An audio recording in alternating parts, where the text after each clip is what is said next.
You've got ideas, you've got ambition, you've got no time, or so you think. I'm Marissa Lonick, and I help busy moms with big dreams and no time.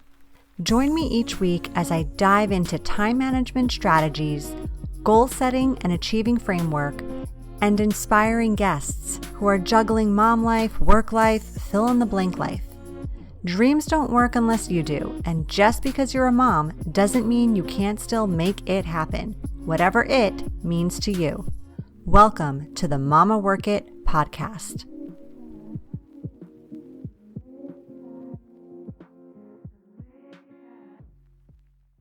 Hey mamas, welcome back to another amazing episode of the Mama Work It podcast. I am so glad you're here as always.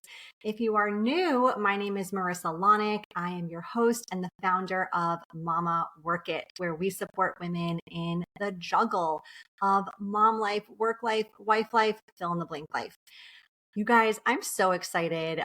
Our guest today, I've been following her on IG for years, and I'm just thrilled she's a guest today on the show. Her name is Shanisty Ireland, and she is a former award-winning journalist, more than 15 years of experience in television news.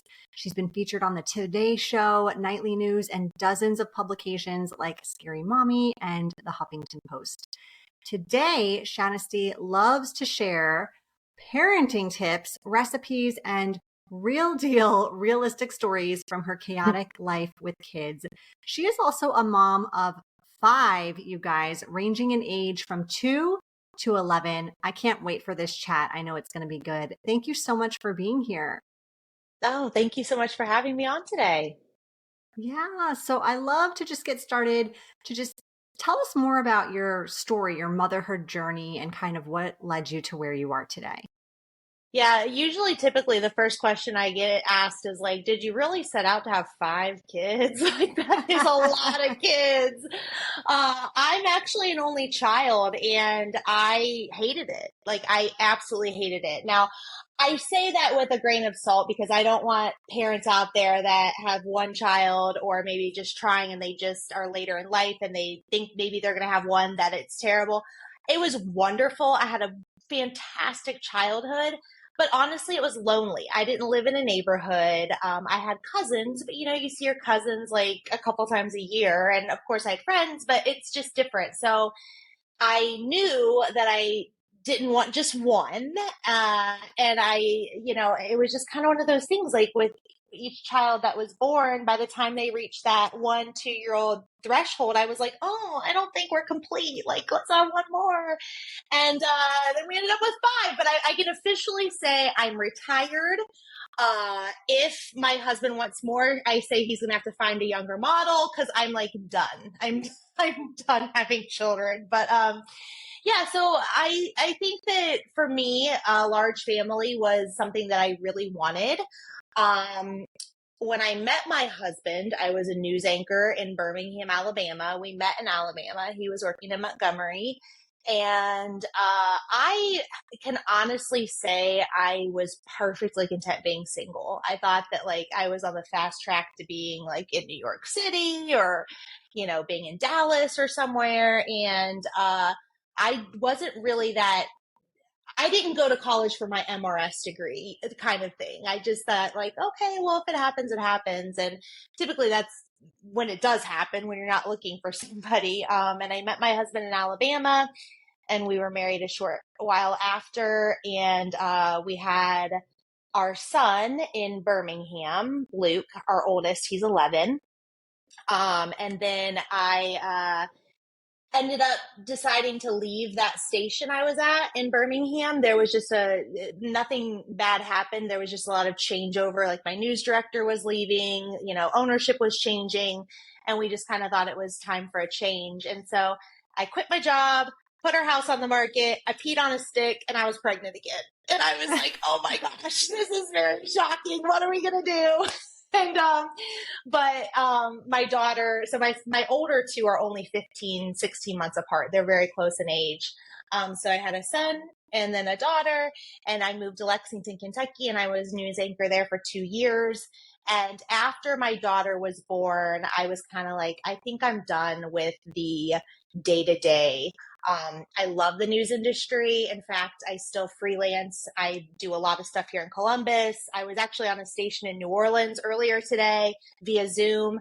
I love it, but I didn't want to miss out on my Christmas, and I was working morning news. So I was getting up at 2 o'clock in the morning. So I decided to leave the industry for good. And then we moved back to Ohio. That's where I'm from, and we had three more kids, three more boys. So here we are today, four boys and a girl.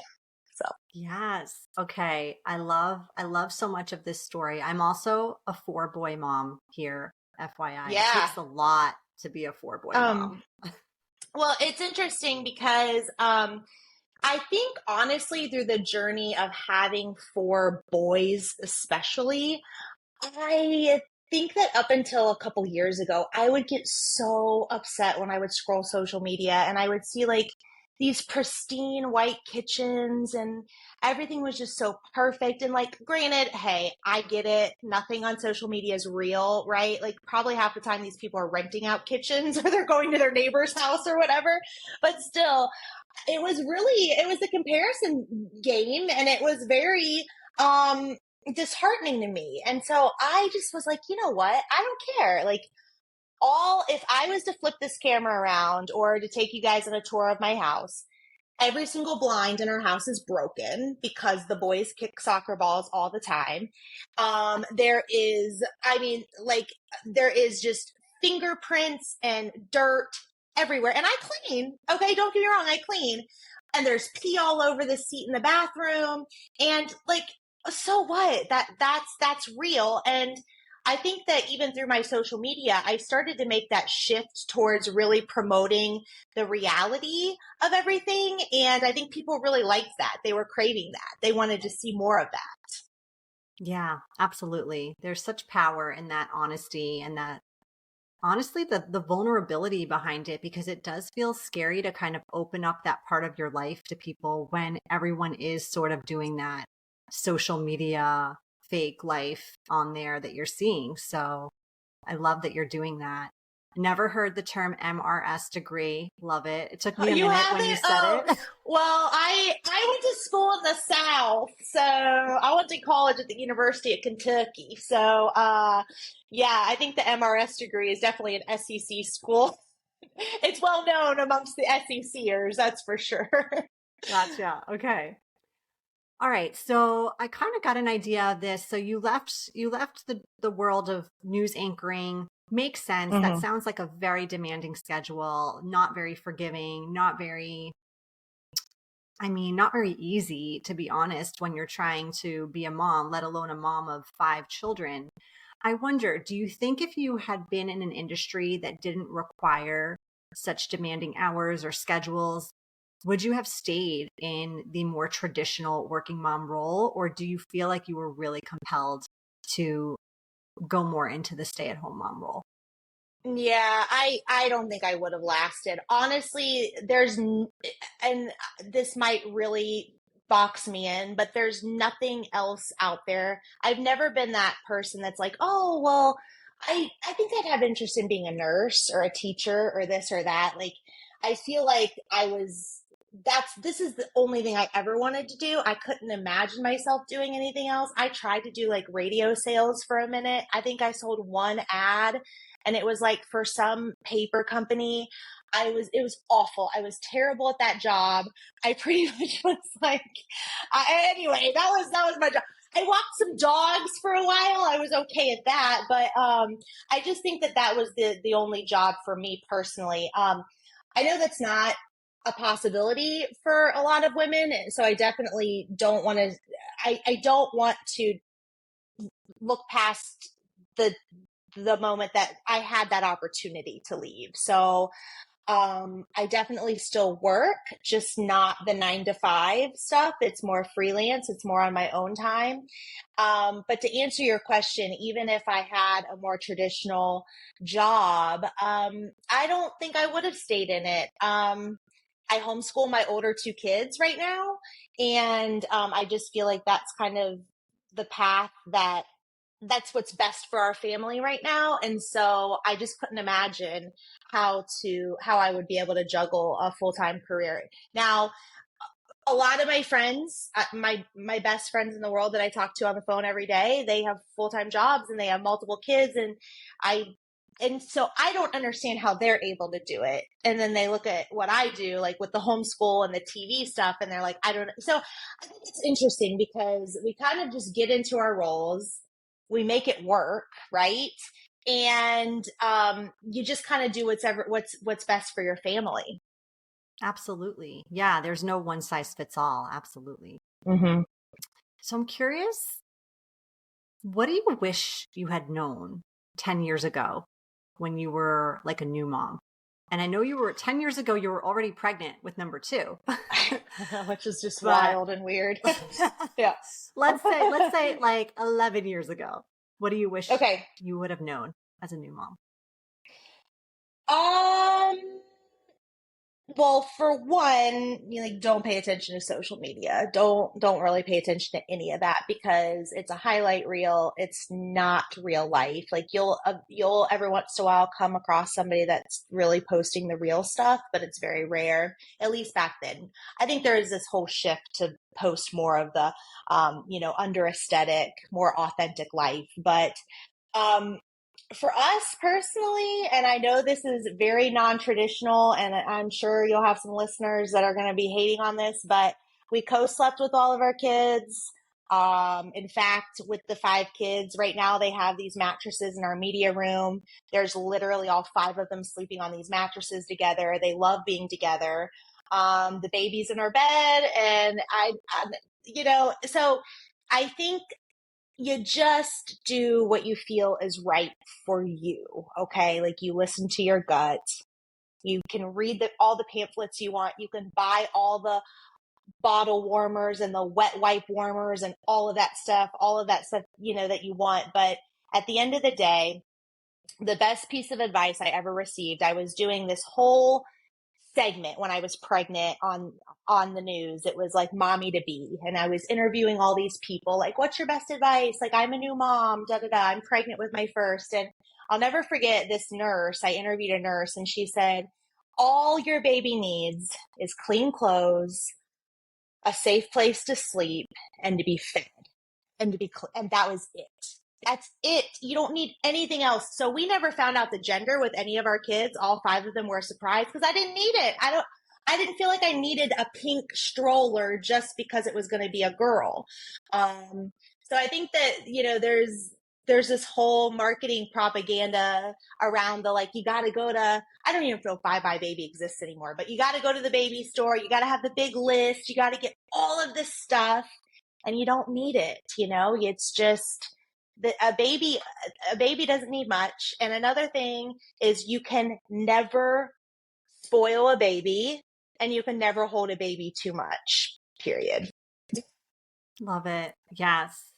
I love that minimalist approach because it can feel so overwhelming, like Mm-hmm. being around so much stuff with this one little Mm-hmm. baby. And then you realize, like, I'm only using 10% of this stuff, right? I didn't need Yeah. 90% of it.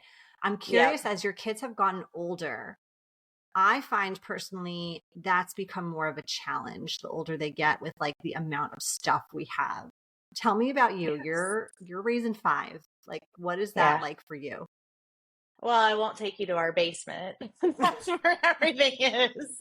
We could have done this down in the basement and you could have seen firsthand. I don't care. I'm an open book, but there is a lot of stuff in the house, and that's just inevitable because, you have holidays, you have birthdays, you have grandparents, you have birthday parties, you have all of that. I try to keep the main level clean, our living space is clean. There's not a ton of toys on our main level, which is really where I shoot the majority of my content for social media. So people will be like, "Your house is so clean," and I'm like, "You haven't been to our basement." Um, but now that my oldest is 11, like my older two especially, they're into different things now. Like my oldest son, he's really into sports. Okay, so that doesn't require a lot of stuff.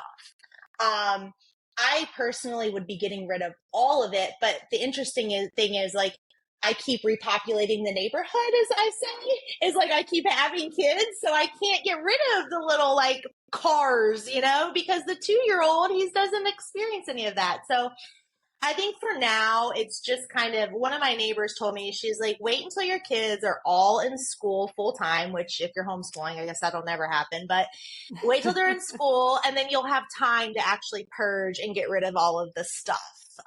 But for now, it's just what we live with. And, you see those like sentimental things on Instagram that's like, oh, one day you're going to miss picking up the darts. Ugh. And like, sure, there is some truth to that, but it's also okay to be like, no, I'm actually not going to miss picking up all of these Legos. It's okay to admit Stepping that on too. them. Yeah, Yes. yeah, for sure. Yeah. Yeah. What do you think's been like the biggest surprise for you when it comes to mom life? Mm. Oh, gosh, that's a great question. Surprise for us, I would say, my kids, and I don't know how this is going to come off, but they are so close and they love each other so much. And I think a lot of that has to do with the homeschooling. They do spend a lot of time together. And we are very much a family where, there are a few exceptions, but my daughter's really into dance. So the entire family goes to all of her shows. The older one plays soccer and he's a golfer. We go to 90% of his tournaments. We're actually leaving for Williamsburg, Virginia on Friday for a golf tournament for him. And we really try to stay super close. And then, when the other ones get of age to do sports, my daughter especially will be like, do I have to go to this baseball game? And I'm like, yes, you have to, because, he was there for you. And we try to do little silly things, like we do like evening walks together, and we are not the family that's sitting at the dinner table every single night. It is impossible with schedules. So I'm not going to sit here and act like we're Little House on the Prairie, but we do try to find those opportunities as much as possible. And they, sure, they fight. Like literally 10 minutes ago, my older two are downstairs kicking soccer balls at each other and the one's crying on the floor. So like, I'm not going to say they don't fight, but they really are super close. And, I didn't have siblings, so I always would see movies or read books about like how siblings hated each other. And maybe one day they will hate each other or they'll hate mom and dad for making them go to all this stuff. But, I think that, if you cultivate an environment that they want to be a part of, they want to be there. And in fact, that's honestly, if I'm being honest, why the older two wanted to homeschool this year, is because they're so heavily involved with their after school stuff. My daughter sometimes is at dance till 10:15 at night, and she's 10 years old, right? And Wow. she was in tears being like, I miss my brothers, I miss you guys, like I want to be home. So that's part of the reason why we decided to homeschool the older two this year, is just because they have so much stuff out of the home that it's really important to us to try to find those pockets of time to be together as much as possible. Yeah. That's really awesome because it's true. You don't see that in like movies and TV, that brothers and Mm-hmm. sisters get along so well. And it's Mm-hmm. really, really cool that you've created that dynamic in your family. Trying to. We'll see. Like I said, let's circle back in 10 years and be like, remember when you said that they were like best friends? And they're You're like, going to exit so this yeah. room you're in after the call and Yeah. find something you were not prepared to see. Yeah, exactly. So yeah, I hope so. That's my hope, but we'll see. Yeah. So you do a lot with like keeping it very real on your Instagram feed. Hmm. What sparked you to want to start that and just really highlight that part of motherhood? I think because every all of the influencers out there that aren't doing it it's just fake. It's such a facade. I think it was before 2020. I can't remember the exact year, but there was this time where I was like, okay, like I'm going to really grow my following and So I hired this consultant, and this is not like me. Like it's just, it was very out of my comfort zone. But this girl, this lady, she was like, you have a beautiful family, you have everything it takes, you're like funny, whatever, like you can really grow in this space. And I'm like, cool, like let's get there. And I had one of my initial meetings with her. She was like, so, how do you want your brand to look? And I was like, well, I just want it to be really real. I want it to be really raw. Like, I want to show, like, the broken blinds, or the fact that my husband hasn't mowed in like a month. And I want like all of that. And I will never forget this. She got really silent on the phone, and then she just was like, no one wants to see that on social media. They want an Wow. escape. They want to see the unattainable. They want to see, and there is some aspects of that that are true. There are some. Like, if I'm going to go and look, if I'm looking to remodel my bathroom, which won't happen for probably another 18 years, but if I was, I don't want to go to someone's page that it's just a realistic view of a bathroom, right? You want to go see like a designer home bathroom or something like that. So there are some aspects of that that are true, but I just think overwhelmingly, um, motherhood is very messy. It is very loud. It is stressful. It is overwhelming.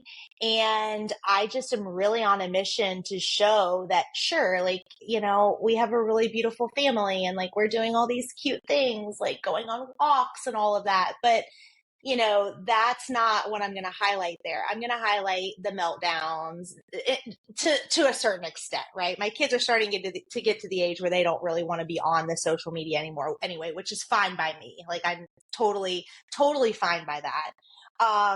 But I want to show as much of the realistic side of it as possible, because as you said at the very beginning, it is a very vulnerable thing to do. But in my eyes, I'm like, I've got one life to live. I don't really have anything to hide. So why not show that and try to reach somebody today that really needed to see the fact that, I'm not spending $200 on cheeses for a Halloween board. I'm filling it with Cheetos, right? Because, because I don't know if you've been to the grocery store lately, but it's expensive to feed a family of 7. So, yeah, I think that, you know, trying to reach somebody out there that might really be struggling with the comparison game, and being like, hey, it's okay. Like, this is real and that is not. Yeah, I think that's so important and so impactful.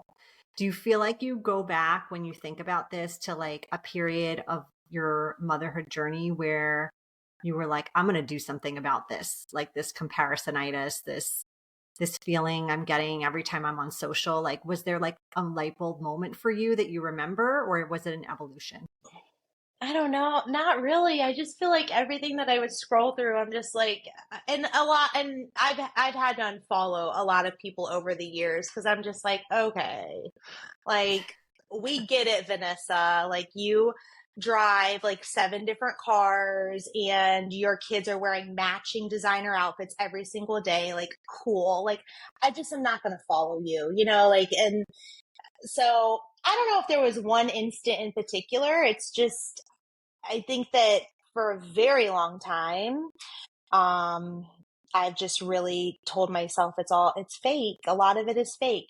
Now the algorithm is feeding me people that are like funny and like cool and real, and I'm okay with that. But the other stuff, like, nah, yeah, pass. Yeah. And I think there's so much power in like that one little step you said of just like unfollow. Like you have Hmm. that option, friends. Like if every time you're opening up your social media, if it is triggering you or it's not feeling good after you scroll for a few minutes, like change up what's coming through the algorithm for you. Unfollow things, like things that are bringing you like higher vibes than things that are really bringing you down. Yeah, for sure. Yeah, because it can be a rabbit hole. That's for sure. You can go down a dark hole, and doom scroll for a very long time, looking at stuff that's just not in your wheelhouse. It's not in your cards. Yeah. Yeah, absolutely. All right. Well, are you ready to hit the lightning round? We are at that time of the Sure. show. All Let's right. go. Let's do it. What's your guilty pleasure TV show?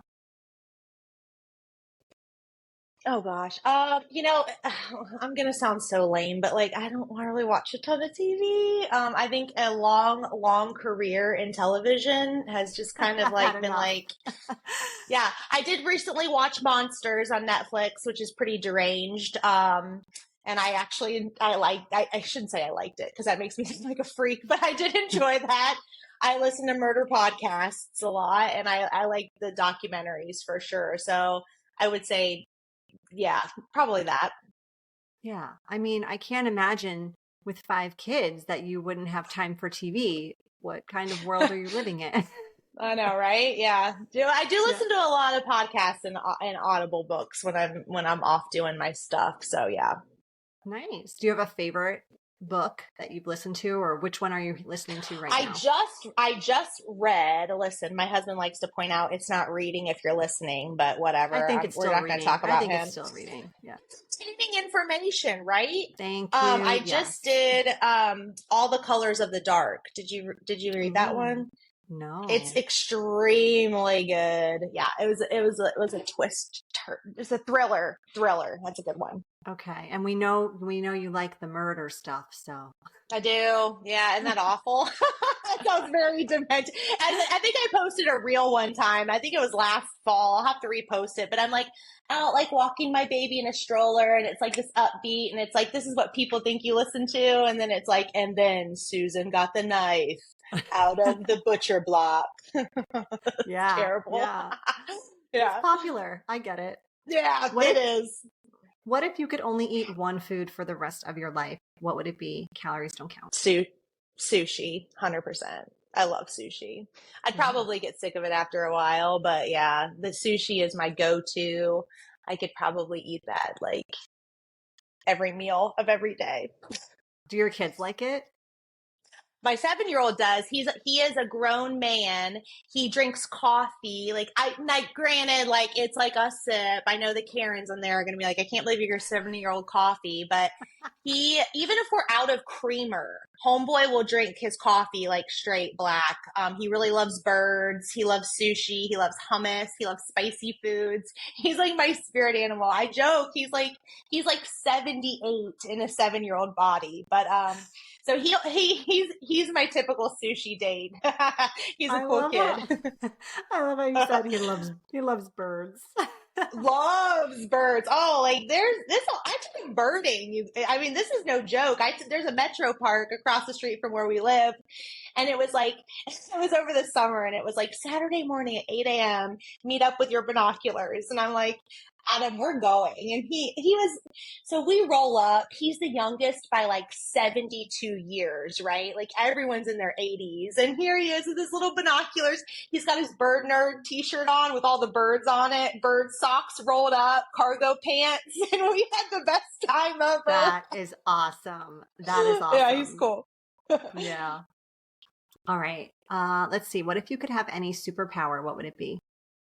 I think I would really like time travel. I really do. I think it would be really good. Now, granted, I told this to my older kids the other day because this was one of our writing assignments, like if you could have a superpower. And my 11-year-old, of course, is like, no, you got to make sure that you're not going to be going back in time when your real body is there and mess up the time. I mean, they watch back too much Back to the Future, clearly, but I think it'd be really cool to go way back in time. I don't think I'd want to go into the future. I'm not ready to. I'm not ready to go there. I don't really want to know what's in the future, but I think it'd be cool to go back and experience some of the things throughout our history for sure. Yeah. All right. Last question. What's something most people don't know about you? Now that's tricky because I feel like my life is just like it's out there. Let me see. Um, I Okay, so I'll talk about my name. I get that question a lot. Like, where's your name come from? Like, Shanisty Ireland is my real name. That's not like a stage name. I'm not going to say what kind of stage, but I get that question a lot too. And I also get like, were your parents hippies? And they weren't, believe it or not. They were not at Woodstock. But when my mom was like in labor. They were like, we still don't have a name. And they really liked the name Sarah, but their dog's name was Sarah at the time. So they were like, that's awkward. So it was a very long labor. And my dad said that he remembered reading a Dylan Thomas poem when he was younger, and there was a character named Shanisty. He wasn't quite sure if that was the actual name, but when he said it, my mom was like, oh, that's beautiful. So they kind of phonetically spelled it out at the hospital, like as they're getting released from the hospital. And that's where I got my name. And Ireland, my last name, I specifically married my husband for his last name. And that's the end of that. I'm just kidding. So yeah, I get that question a lot. They're like, that is like not real, but that's my real name. So I tell It's folks, if you real. Google me, yeah, if you Google me for better or worse, I'm pretty sure there's only one out there. So you'll find me. Yes, that is a fun fact. Thank you. All right, Shanisty, we are out of time, but before we wrap up, please tell our listeners where they can find you. Sure. Yeah. Just go over to Instagram at Shanisty Ireland. I have a TikTok. I got the YouTubes too. I just am not as active on the YouTube or the TikTok as much. But I also have a blog. It's called she'sbecomingdomestic.com, where I try to share recipes. I don't do it as much, but the Instagram's the way to go. That's where you'll find me. Love it. Well, thank you so much for being a guest.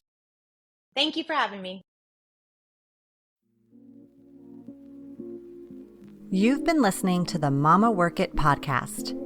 I hope you've enjoyed this episode and would love if you could take a quick minute to leave me a review on whichever platform you're listening from, and maybe even send a note to a fellow mama friend recommending it. Reviews and recs help this podcast grow and reach more like-minded, awesome moms. And if you haven't subscribed yet, don't forget to click that button so we can stay in touch, girl. By the way, if you haven't checked out the Mama Work It website, please do. There are lots of free resources and great articles there that can help you with the juggle of work life, mom life, wife life, fill in the blank life. So head on over. Thanks again for being part of the tribe. I'll see you soon, but in the meantime, keep on working it, mama.